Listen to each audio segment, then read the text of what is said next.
Hello students, good morning to all of you. Welcome to the YouTube channel of Fusion Classes. तो चलिए chemical bonding के एक और lecture पे हम लोग बढ़ते हैं और आज का लेक्चर है फजान्स रूल। भाई ये बहुत ही इंटरेस्टिंग टॉपिक है, थोड़ा ध्यान से पढ़ना। 11 में सब कोई पढ़े होगे फजान्स रूल, बट आज हम लोग उसको डिटेल में थोड़ा सा पढ़ने की कोशिश करेंगे, ठीक है? क्योंकि 11 में हम लोग बेसिकली बताया जाता है कि भाई अगर कोई भी आयनिक अगर कंपाउंड है, ठीक है, उसमें कितना कोवेलेंट कैरेक्टर होता है, यही चीज बताता कौन है? फजान रूल। बस रूल पढ़ा जाता है, उससे ज्यादा उतना ज्यादा डीप में जाना नहीं पड़ता। भले जेई वाले जो है वो थोड़ा और डीप में क्या क्या रीजन है, कैसे कैसे किसका किसका इफेक्ट होता है फजान्स में, कोवेलेंट कैरेक्टर कब बढ़ता है कब घटता है आयनिक कंपाउंड में, ये सारा वो लोग डिटेल में पढ़ते हैं। पर बोर्ड के पॉइंट ऑफ व्यू से उतना ज्यादा इंपॉर्टेंट नहीं था। तो चलिए हम लोग मूव करते हैं फजान रूल। फजान क्या बोला? तो देखो आयनिक कंपाउंड बहुत पहले से चला आ रहा था। आयनिक NaCl भी है, NaBr भी है, NaI भी है, NaS भी है, सारा आयनिक है। बट क्या सब में आयनिक प्रॉपर्टी या आयनिक परसेंटेज सेम रहता है? तो फजान बोला कि नहीं, सबका ऑब्वियस है, सारा आयनिक है, बट सब में आयनिक परसेंटेज सेम नहीं होगा। किसी में आयनिक परसेंट थोड़ा कम होगा, किसी में ज्यादा होगा। तो इसलिए अगर आयनिक परसेंट कहीं पे कम होगा या आयनिक कैरेक्टर कम हो रहा है, तो कहीं उस जगह कहीं पे तो कोवेलेंट कैरेक्टर डेवलप हो रहा है ना। समझ में आ रही होगी बात? तो इसी से फजान रूल रिलेट करता है। आइए हम लोग देखते हैं कि कैसे फजान अपने रूल को बताता है। फजान बोला कि मान लो एक कैटायन और एक एनायन है, ठीक, और दोनों का साइज अगर सिमिलर है, ठीक है, दोनों का साइज सिमिलर है, तो भाई उस केस में ना मामला जमेगा नहीं। दोनों ना इसको इससे मतलब होगा ना इसको इससे मतलब होगा। बट अगर कैटायन का साइज छोटा होता है किससे? एनायन से। तो ऑब्वियस सी बात है कैटायन का अगर साइज छोटा होगा एनायन से, तो कैटायन के पास जो चार्ज डेंसिटी होगा वो ज्यादा होगा ना। क्या ये मेरी बात सबको समझ में आ रही होगी? अगर कैटायन का साइज छोटा हो गया तो उसका चार्ज डेंसिटी ज्यादा होगा एनायन से। अब चार्ज डेंसिटी जब ज्यादा होगा तो वो क्या कोशिश करेगा, एनायन का जो नेगेटिव पार्ट है, एनायन में तो नेगेटिव पार्ट ज्यादा है तभी तो नेगेटिव चार्ज है, तो नेगेटिव पार्ट को अपने तरफ खींचने का, ठीक। जैसे ये कैटायन नेगेटिव पार्ट को अपने तरफ खींचेगा तो ये एनायन जो है ना पहले जैसा शेप का था उससे डिफॉर्म होगा, मतलब उसका शेप डिफॉर्म हो जाएगा, वो वैसा शेप में नहीं रह पाएगा।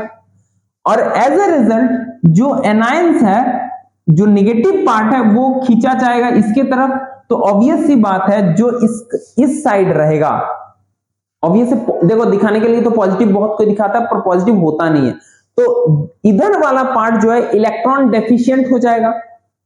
समझ में आ रही है बात? भाई ये कैटायन है, इसका पोलराइजिंग पावर ज्यादा, ये ज्यादा खींच रहा है, तो नेगेटिव वाला पार्ट इधर आएगा, तो इधर में नेगेटिव पार्ट कम होगा ना। तो अगर नेगेटिव पार्ट कम होगा तो केमिस्ट्री में हम लोग वहां पे क्या बोलते हैं? इलेक्ट्रॉन डेफिशिएंट हो गया। और इलेक्ट्रॉन डेफिशिएंट को बेसिकली हम लोग बोलते हैं पॉजिटिव कैरेक्टर, हाँ कि ना? तो इसका मतलब ये जो कैटायन है, इस एनायन को जो यहां सिमेट्रिकली था उसको ये कैटायन पोलराइज कर दिया। क्या मेरी बात सबको समझ में आई? ये कैटायन इस एनायन को क्या किया? पोलराइज कर दिया, ठीक है। अब ये जो अगर कोई कैटायन किसी एनायन को पोलराइज कर रहा है तो फजान बोलता है कि उसमें कोवेलेंट कैरेक्टर ज्यादा होगा। जितना ज्यादा पोलराइज करेगा उतना ज्यादा कोवेलेंट कैरेक्टर बढ़ेगा, और जितना ज्यादा कोवेलेंट कैरेक्टर बढ़ेगा आयनिक कैरेक्टर उतना कम होगा। मेरी बात सबको समझ में आ गई होगी? अब आओ इसी चीज को यहां देखते हैं क्या है। When anion and cation approach each other, the valence shell of anion is pulled towards cation nucleus and thus shape of anion is deformed, जो कि मैंने अभी बताया। This phenomenon of deformation of anion by a cation is known as polarization, ये भी मैंने बताया। And the ability of cation to polarize a nearby anion is called polarizing power of cation। मतलब कितना पोलराइज कर रहा है वो डिपेंड करेगा कैटायन पे, जिसको बोलेंगे कैटायन का पोलराइजिंग पावर। फजान क्या बोलता है? According to Fajans rule, more distortion of anion, जितना ज्यादा डिस्टॉर्शन होगा more will be the polarisation, then covalent character increases. जितना ज्यादा पोलराइजेशन होगा उतना ज्यादा कोवेलेंट कैरेक्टर होगा।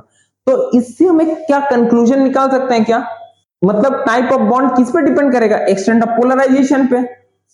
सिंपल सा बात, इससे तो यही पता चला ना, कोई भी टाइप का बॉन्ड किस पे डिपेंड करेगा? कितना पोलराइजेशन हो रहा है। If there is no polarisation, mainly ionic, completely ionic रहेगा। If the degree of polarisation is small, the bond will be ionic with some covalent character. ठीक, और अगर पोलराइजेशन बहुत ज्यादा होगा then covalent character becomes predominant. उस case में covalent character dominate करेगा आयनिक पे। चलो आगे बढ़ते हैं। The partial covalent character of ionic bond can be explained by Fajan on the basis of following condition। कितना कोवेलेंट कैरेक्टर होगा या कितना आयनिक कैरेक्टर होगा, फजान जो है इन सब के बेस पे एक्सप्लेन करने की कोशिश किया। किसके बेस पे? Size of cation, size of anion, charge on cation, charge on anion, और pseudo inert gas configuration of cation. Tension मत लेना, सबको एक एक करके हम लोग एक्सप्लेन करेंगे सारे को। चलो तो सबसे आते हैं पहले साइज ऑफ कैटायन पे। साइज ऑफ कैटायन देखो, इसको मैं नहीं दिखा रहा हूं, सीधा मैं यहां पे आ रहा हूं, ठीक है? तो टेंशन नहीं लेने का। BeCl2, MgCl2, CaCl2, SrCl2, BaCl2। अच्छा, सारा B2+ वाला, तो जैसे इधर से इधर आ रहे हैं कैटायन का साइज क्या हो रहा है? बढ़ रहा है। तो साइज ऑफ कैटायन क्या हो रहा है? इंक्रीज हो रहा है। अच्छा, अगर साइज अगर कैटायन का बढ़ जाएगा तो पोलराइजिंग पावर क्या होगा? घटेगा ना। सिंपल सा बात है, साइज बढ़ जाएगा तो पोलराइज थोड़े कर पाएगा, क्योंकि चार्ज डेंसिटी तो घट जा रहा है ना। चीज समझ में आया? तो पोलराइजिंग पावर डिक्रीजेस, पोलराइजेशन वो भी घट जाएगा। पोलराइजिंग पावर ही अगर घट जाएगा तो पोलराइजेशन भी तो नहीं कर पाएगा ना। तो कोवेलेंट कैरेक्टर घट जाएगा और आयनिक कैरेक्टर बढ़ जाएगा, जैसे कि मैंने बताया अकॉर्डिंग टू फजान। और अगर आयनिक कैरेक्टर बढ़ेगा तो मेल्टिंग और बॉइलिंग पॉइंट भी क्या हो जाएगा? बढ़ेगा। क्लियर? आई होप सबको समझ में आ गया। चलो नेक्स्ट फैक्टर पे आते हैं। नेक्स्ट क्या है? साइज ऑफ एनायन, जैसे NaF, NaCl, NaBr, NaI। ध्यान देना, F minus, Cl minus, Br minus, I minus, तो इधर से इधर जाने से साइज ऑफ एनायन क्या हो रहा है? बढ़ रहा है। साइज ऑफ एनायन बढ़ रहा है। अगर साइज बढ़ेगा तो पोलराइजेशन अपने आप इंक्रीज होगा, ठीक है? पोलराइजेशन इंक्रीज होगा तो कोवेलेंट कैरेक्टर बढ़ेगा, ठीक? आयनिक कैरेक्टर घटेगा, मेल्टिंग और बॉइलिंग पॉइंट भी क्या हो जाएगा? टाइपिंग एरर है। कोवेलेंट कैरेक्टर बढ़ेगा तो आयनिक कैरेक्टर डिक्रीजेस, ठीक है? और मेल्टिंग और बॉइलिंग पॉइंट भी क्या हो जाएगा? डिक्रीज करेगा, ठीक है? क्योंकि आयनिक कैरेक्टर घट रहा है ना, तो मेल्टिंग और बॉइलिंग पॉइंट भी घट जाएगा भाई, ठीक? चलो आगे बढ़ते हैं। भाई एक एरर है, टेंशन मत लेना, जब जो तुमको नोट्स मिलेगा उसमें मैं इसको सही कर दूंगा, ठीक है? चलो, क्योंकि अभी सबसे पहले इंपॉर्टेंट है तुम लोगों का कवर करना, इसीलिए थोड़ा सा जल्दी में थोड़ा गड़बड़ हो रहा है। चले तो चार्ज ऑन कैटायन पे बात करते हैं। चार्ज ऑन कैटायन, जैसे मान लो मेरे पास NaCl है, MgCl2 है, AlCl3 है, तो सोडियम पे +1, +2, +3, ठीक है? Mg पे +2, Al पे +3। अब ध्यान देना, हम लोग पढ़े थे कि ऑक्सीडेशन स्टेट या कैटायन पे चार्ज जितना ज्यादा होगा साइज उतना छोटा होता है। तो oxidation state increases, size of cation decreases, polarising power increases, ठीक है? क्योंकि साइज छोटा हो रहा है तो पोलराइजिंग पावर बढ़ेगा। Covalent character increases, ionic character decrease करेगा, मेल्टिंग और बॉइलिंग पॉइंट भी डिक्रीज करेगा। सिंपल, सारा एक जैसा है तो टेंशन नहीं लेना।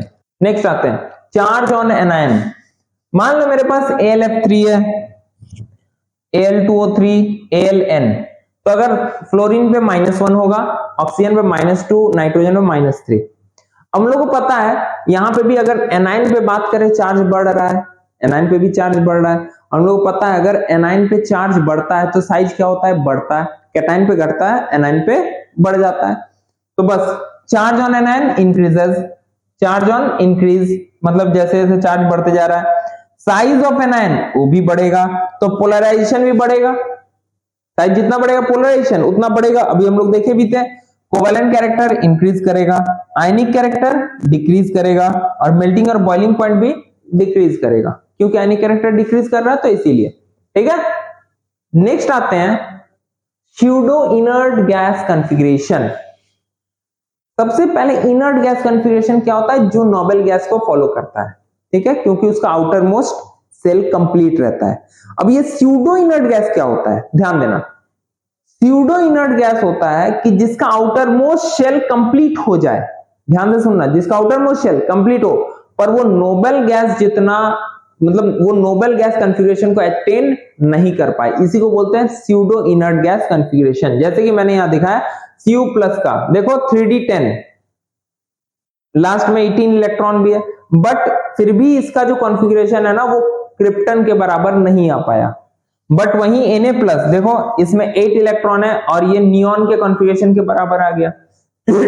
अब जरा ध्यान देना भाई, यहां पे जो इलेक्ट्रॉन है ना कहां घुस रहा है? डी पे। इलेक्ट्रॉन कहां घुस रहा है? डी पे। तो ऑब्वियस सी बात है इसके तुलना में इसका साइज बहुत तेजी से क्या होता है? छोटा होता है ना? आई बात समझ में? क्योंकि poor shielding of D electron, D और एफ इलेक्ट्रॉन का शील्डिंग पावर बहुत कम रहता है, जिसका कारण साइज क्या होता है? बहुत तेजी से घटता है। ठीक, और साइज अगर घटेगा तो पोलराइजिंग पावर क्या हो जाएगा? बढ़ जाएगा। पोलराइजिंग पावर बढ़ेगा तो ये जो है ज्यादातर कैसा कंपाउंड बनाएगा? कोवैलेंट कैरेक्टर, कोवैलेंट, और ये आयनिक। इसीलिए याद करो, एक तुम लोग पढ़े होंगे क्लास 10 या 11 में, CuCl और NaCl में ज्यादा अच्छा इलेक्ट्रोलाइट कौन सा है? NaCl, है ना? जबकि CuCl इलेक्ट्रोलाइट तो है but bad conductor of electricity होता है, क्योंकि पूरा कंप्लीटली डिसोशिएट नहीं कर पाता है। चीज समझ में आया? क्लियर है? नेक्स्ट आते हैं एप्लीकेशन ऑफ फजान्स रूल। बहुत बहुत इंपॉर्टेंट, क्या क्या एप्लीकेशन है फजान्स रूल का? देखो, सबसे है Ag2S is less soluble in water than Ag2O। Explain. Ag2S जो है लेस सॉल्युबल है देन Ag2O। क्यों? क्योंकि Ag2S में सल्फर 2- है और इसमें ऑक्सीजन 2-। अच्छा, दोनों को डिसॉल्व किसने कर रहे हैं? पानी। पानी जो है वो आयनिक होता है, बेसिकली मानते हैं उसमें आयनिक कैरेक्टर ज्यादा होता है। तो इन दोनों में जिसमें आयनिक कैरेक्टर ज्यादा होगा वही ज्यादा अच्छा डिसॉल्व करेगा ना। तो आयनिक कैरेक्टर किसमें ज्यादा अच्छा होगा? तो देखो H2- और O2- में साइज किसका बड़ा? H2- का।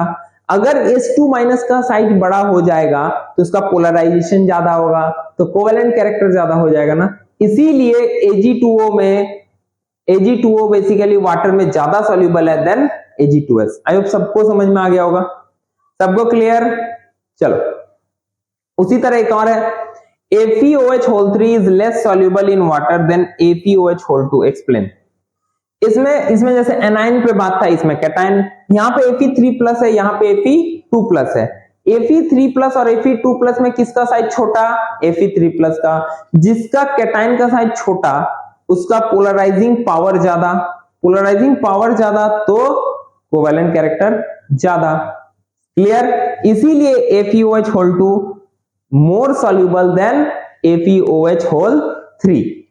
आई क्लियर है सबको? तो ये हो गया मेरा एक और topic, that is Fajans rule या covalent character in ionic compound, या पोलराइजिंग पावर, या पोलराइजिबिलिटी, या पोलराइजेशन ऑफ एनायन, जो भी व्हाटएवर द टॉपिक, यही सब में होगा। ठीक है, और इस तरह से सबको समझ में आ गया होगा, पूरा डिटेल में मैंने वीडियो बनाया इसमें भी।